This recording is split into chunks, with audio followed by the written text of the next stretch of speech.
Министр здравоохранения Якутии Елена Борисова в прямом эфире озвучит актуальную информацию об эпидобстановке в регионе на среду, 3 марта. Елена Фраимовна, здравствуйте. Расскажите, пожалуйста, об эпидемиологической ситуации в республике на сегодняшний день.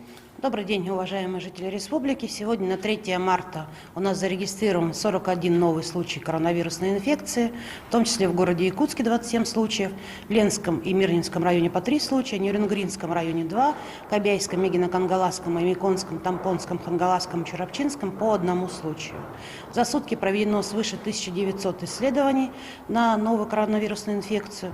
Всего же с начала пандемии обработано тестов 970 146. Надо отметить, что сегодня мы продолжаем вакцинальную кампанию. В республике сегодня имеется 56 142 дозы вакцин. Вчера буквально получен очередной транш 1600 вакцин. И всего первый этап вакцинации прошли 49 817 человек, в том числе за последние сутки свыше 1500. Закончили вакцинацию в полном объеме 25 221 человек. За сутки это 111 человек. И надо отметить, что порядка 70% от полностью вакцинированных пациентов уже имеют определенный уровень антител.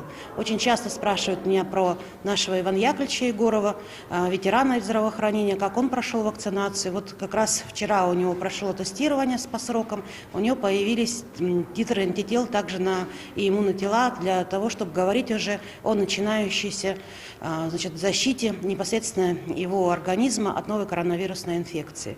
Поэтому я продолжаю призывать население, особенно лиц старше 60 лет, проходить вакцинацию.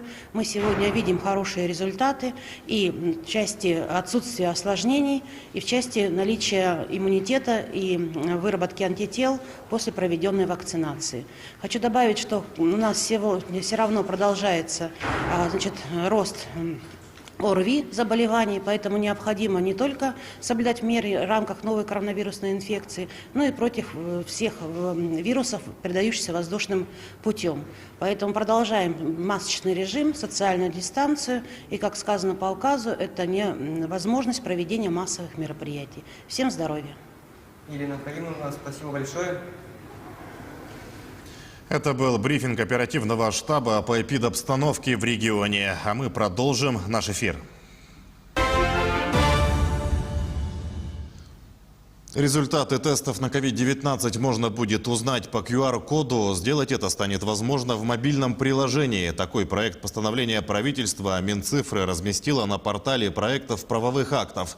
Организации, которые проводят тесты ПЦР и собирают анализы на антитела к коронавирусу,